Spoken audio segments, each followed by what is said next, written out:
Today is their 10th wedding anniversary. Omoye wore her best wrapper and blouse with her beautiful trinkets. Her heart filled with memories of the journey she embarked on with the man Idemudia she loved without reserve. She cooked her husband's favorite meal, black soup with dry fish and a particular brown color mushroom with a peculiar aroma and pounded yam to go with it. She cleaned the compound twice. She even braided her hair the way he once said he liked. She was waiting for him with lots of smile on her face. Little did she know that before the night would end, her name would change in the village. As she turns to tie her wrapper very well from falling from her waist, the sound of a motorcycle stopped at the gate. That is my love, she said as she rushed outside. As before, like other anniversary days to collect gifts. She was expecting gifts of flowers, trinkets, dresses, snacks, especially meat pie from the town. Because the husband always goes to the town for the special day to get unique gifts. Instead, she saw her husband step down with another woman behind him. The woman was young, fair, shy looking, and carrying a small bag. The neighbors began to peep through their windows. The woman looked strange, different from the ones they see around. They were all expecting some excitement, some drinks, and a bit of merriment, as it used to be. Omoye's smile slowly disappeared. Oseme, she called softly, the special pet name for her dear husband. Her husband did not look at her. He cleared his throat loudly so the watching neighbors could hear. I have tried, have I not? He said, for 10 years. I have tried. Omoye felt her chest tighten and held her blouse, maybe to stop her heart from jumping off. For 10 years. 10 years. One, two, three. He counts his fingers. 10 good years. You have failed to give me a child, he continued. I am the only child of my mother. This you know. My family needs an heir. The young woman stood quietly, like someone that has rehearsed for this moment. I am marrying her. Her name is Ose. She's young, beautiful, active, and even fertile, unlike you. She will give me the children you could not. The words hit harder than a slap. The compound became silent. Even the evening crickets seemed to pause. Etusi, Omoye's mother-in-law, who had followed behind, clapped her hands. At last, the old woman shouted, my son has finally become a real man. That which you have failed to do for these long years, she will do it for my son. She will give me grandchildren.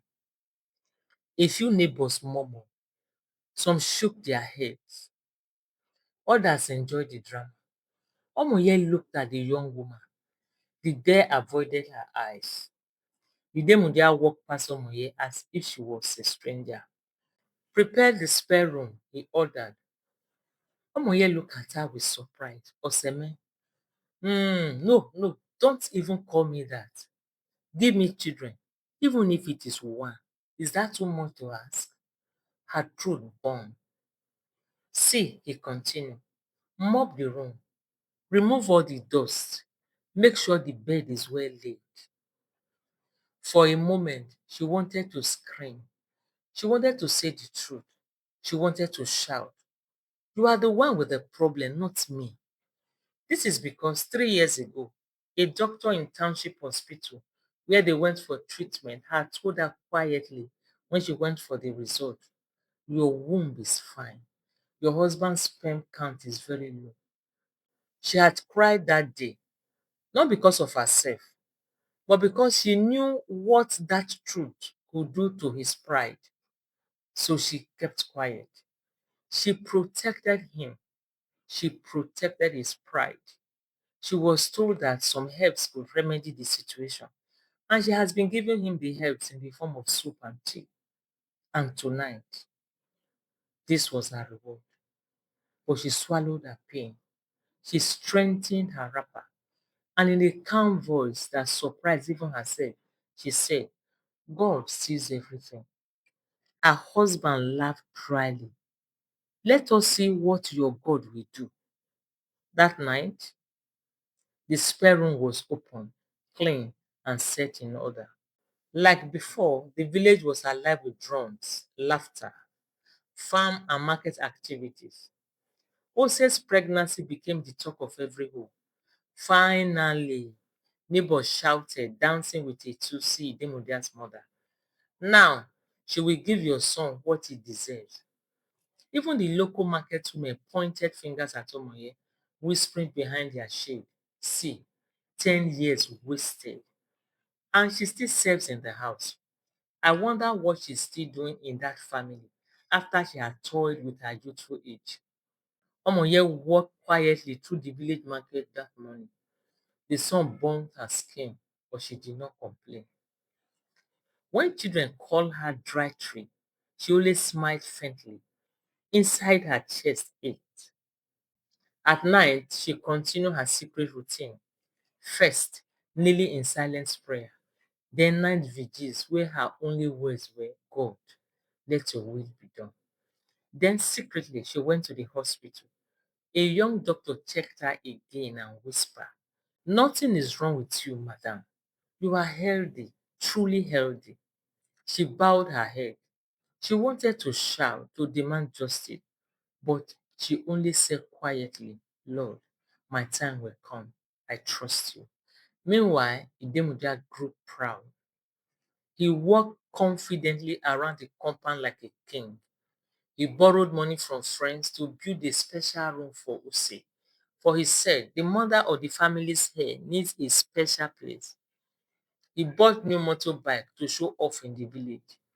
He spent freely on celebration. See, he told his friends, she will give me a son soon. Finally, I am a real man. The first wife's name faded from his mind. He did not notice the hunger in the compound, the debts piling up, the silent frustration of workers at the farm. He only saw himself. He only saw the new pregnant wife. He only saw the naming ceremony. He only saw the celebration. Then one morning, disaster struck. Ose screamed in pain. Idemudia ran to her. He called his mother. They rushed her to the village maternity. The doctor shook his head. This pregnancy is delicate. You need immediate care. Surgery may be required. We do not have the required equipment. We have to refer you to the hospital in township.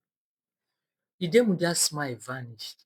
The bills stacked up in his mind. The borrowed money was gone. The savings were nothing. Omoye watched from a distance, her heart tight. She could not interfere, yet she prayed harder than ever. She fasted silently, tears rolling down her cheeks. Weeks of pain passed, and the baby arrived, small, fragile, needing blood urgently to stay alive. Idemudia stepped forward proudly. I am the father, he said. I will give the blood needed. The nurse took a sample. She frowned. She tested again. She whispered to the doctor, Sir, the blood does not match. Idemudia laughed nervously. Test again, he demanded. 3 tests later, the doctor looked him in the eyes. Sir, biologically, this child cannot be yours. Silence like a graveyard filled the room. Etusi, Idemudia's mother, and newest grandmother in town, suddenly became restless and was gasping for breath. Ose's face turned pale. Neighbors whispered. The celebration turned to a graveyard. Idemudia could not speak. The pride that has filled his chest was gone. Idemudia turned to Ose. Whose child is this? He whispers, voice trembling. The nurse shakes her head. The mother-in-law cannot answer. And outside, the villagers wait, expecting an answer that will shake the village. Omoye at home in the kitchen making dinner heard a rumor from loving neighbor, pressed her lips together. A quiet thought crossed her mind. The truth I have carried silently is about to be revealed. Everywhere was silent. Even the wind seemed afraid to move. Idemudia stood frozen, staring at Ose. Whose child is this? He demanded again, his voice shaking. Ose lowered her eyes. Her lips trembled. She could not speak. The nurse cleared her throat. Sir, the test is correct, she said softly. Biologically, this child cannot be yours. The mother-in-law shouted and stumbled backward. The villagers who had gathered outside to celebrate whispered in disbelief. Ose's face turned pale. Her hands shook. Finally, tears rolled down her cheeks. Say something, Idemudia screamed on top of his voice. The doctor came to rescue and led her to his office. What went wrong, madam? The doctor asked. Let's do something quickly. Your son's condition is not getting better. Who is the father of your child? Doctor, I can't really tell. I had an affair with different men. I stopped with him because I knew he desperately needed a child. I never knew things would turn out this way. Okay, you have to tell your husband the truth, and we will take it off from there. The doctor invited Idemudia into a room. Tell him the truth, the doctor said. Idemudia looked at his wife with disdain. What truth? Who is the father of your child? I was already pregnant, she admitted, her voice barely audible. I met other men before I came to your house. Idemudia's chest tightened. He could not breathe. His pride crumbled like dry leaves that is being stepped on by an elephant. Ose buried her face in her hands. She had counted on Idemudia's pride. Now everything was falling apart. Secrets are revealed. Shame begins. Idemudia and his mother left her in the hospital. Don't follow us to the house. From here, go and start searching for the father of your child. Shameless woman, her mother-in-law shouted. With tears and shame, she ran out of the hospital, stumbling through the yard. She did not look back. She went searching for the father of her child, leaving shame behind her like dust in the wind. At home, as Idemudia and his mother walked in, the spying eyes of their neighbors and shame covering them, Omoye quietly emerged from the shadows. Her strength started to shine. She had known all along God has come to vindicate her. Years ago, a doctor in town has whispered to her, your womb is healthy. It's your husband who has fertility issues. She had kept that secret. She had prayed. She had fasted. She had endured humiliation. And now, the truth she had carried silently was unfolding. Idemudia fell to his knees. I was blind, he whispered. I should have valued you. I should have listened. The mother-in-law shook her head. You have wasted her years, she said harshly. The doctor has checked. You are the one that has the problem. Omoye did not speak. She only lowered her eyes and said a quiet prayer. God, your time is perfect. In the days that followed, Idemudia's life began to crumble further. Business deals fell apart. Friends who once praised him whispered behind his back. The village mocked him for his pride and foolishness. Debt collectors came knocking. He spent sleepless nights thinking of the years he had wasted humiliating Omoye. Through it all, Omoye continued her silent prayers. She visited churches. She went to the hospital. She endured the whispers of neighbors and relatives. She never insulted anyone. She never asked for revenge. Her faith grew stronger with each passing day. Then, one afternoon, as Idemudia sat outside the house nursing his shame, the news of Omoye collapsing at the market got to him. She had felt a sharp pain in the stomach. The villagers had taken her to the village maternity. Idemudia was by her side in an instant, panic written across his face. At the maternity, the doctor ran several tests. He frowned. He checked again. And then he looked at Omoye and said, "Congrats, madam, you are pregnant."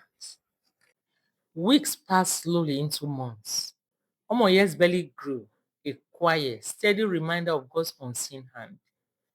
The villagers could not believe it. Whispers spread. After 10 years, after everything, is it really possible? Idemudia could barely speak. The pride that once filled his chest was replaced with shame and wonder. He watched quietly as Omoye moved through the compound, her head held high, despite the hard years he had endured. As for Ose, she never returned. She had left the village to find the father of her child. She went to different men. They all sent her away, making mockery of her. You have gone all round. They all refuse you. And you are coming here to blackmail me with your child. Don't ever let me see you around my house, you uncultured woman, one of the men said to her. The shame of exposure was her alone, and she lived with the mockery.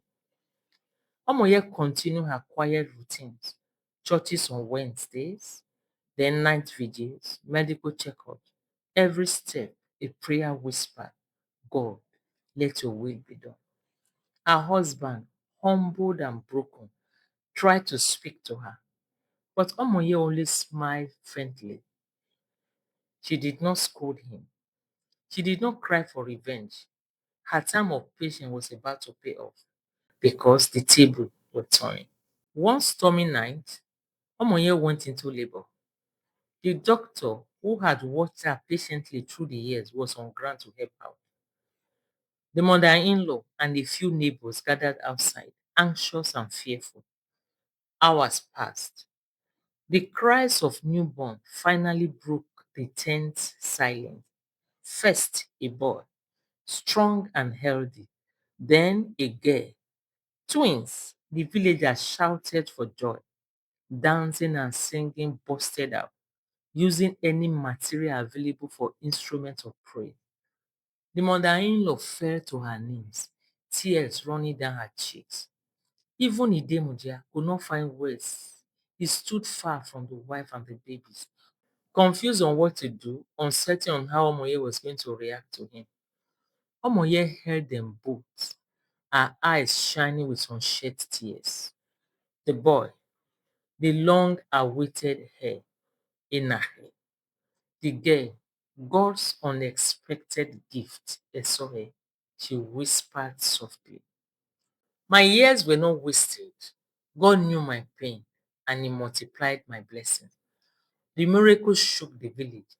Neighbors who once mocked her bowed in respect. The mother-in-law, humble, said quietly, "I was wrong. All these years I was wrong." Idemudia wept openly.